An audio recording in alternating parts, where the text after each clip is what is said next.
Hello everyone, today I will explain what is syntax. Before it, I will introduce myself. My name is Bintang Kasiana Manalu. Happy watching!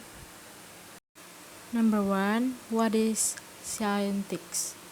The word syntax comes from the ancient Greek for coordination or ordering together. In spoken and written language, syntax refers to the set of rules that determines the arrangement of words in a sentence. Along with diction, it is one of the key ways writers convey meaning in a text.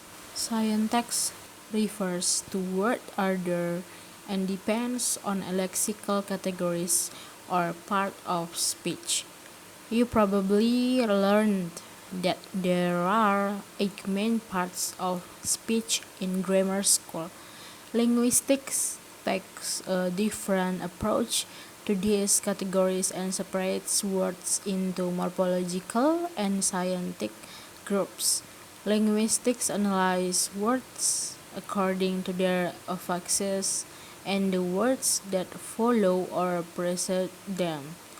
Hopefully, the following definitions of parts of speech will make more sense and be more useful than the old definitions of grammar school books. The next is 4 rules of syntax in the English language. The rules of syntax can be quite complex and vary greatly by language, as well as by time period and place. Depending on the language you are speaking or writing in, these rules might be very restrictive or quite flexible. When it comes to English syntax, there are 4 baseline rules to keep in mind. Number 1, a complete sentence requires a subject and a verb and expresses a complete thought. This is also called an independent clause. A sentence without a subject and a verb is considered a fragment. Number 2, separate ideas generally require separate sentences. A sentence containing multiple independent clauses that are improperly joined is considered a run-on sentences. Number 3, English word order follows the subject, verb, object sequence. It's usually the same in French and Spanish.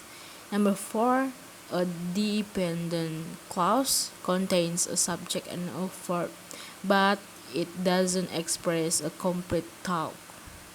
The next is 4 sentence types in English language. The English language is extraordinarily flexible when it comes to building sentences. At the same time, all sentences in English fall into 4 distinct types. Number 1, simple sentences. Simple sentences consist of a single independent clause. For example, the girl hit the ball. Number 2, compound sentences. Compound sentences consist of 2 or more independent clauses joined by a coordinating conjunction. The coordinating conjunction are but, or, and so. For example, the girl hit the ball and the ball flew out of the park.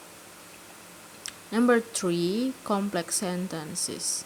Complex sentences consist of an independent clause and 1 or more dependent clauses joined by a subordinating conjunction. Some subordinating conjunctions are although, because, so, that, and until. For example, when the girl hit the ball, the fans cheered. Number 4, compound complex sentences. Compound complex sentences consist of multiple independent clauses as well as at least one dependent clause.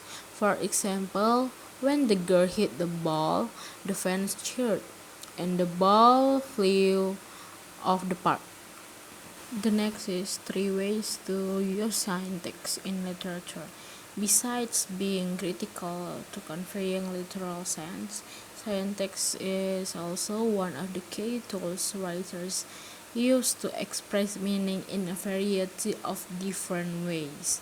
Syntax can help writers: number one, produce rhetorical and aesthetic effects. By varying the syntax of their sentences, writers are able to produce different rhetorical and aesthetic effects. How a writer manipulates the syntax of their sentences is an important element of the writing style. Number two, control pace and mood. Manipulating syntax is one of the ways writers control the pace and mood of their prose. For example, the writer Ernest Hemingway is known for his short, declarative sentences, which were well suited to his terse, clear style of writing. This gave his prose a forceful, direct quality. Number three, create atmosphere. By contrast, Hemingway's fellow story writer and novelist William Faulkner is famous or infamous for his meandering paragraph-long sentences, which often mimic the ruminative thinking of his characters. These sentences, which often ignore the standard rules of punctuation and grammar, help create an atmosphere as much as they convey information. That say, all writers vary their sentence structure from time to time. Using a variety of sentences is one of the key ways writers engage and maintain their readers' interest. Okay, my friends, I think that's all. Thanks for watching. Bye bye. See you.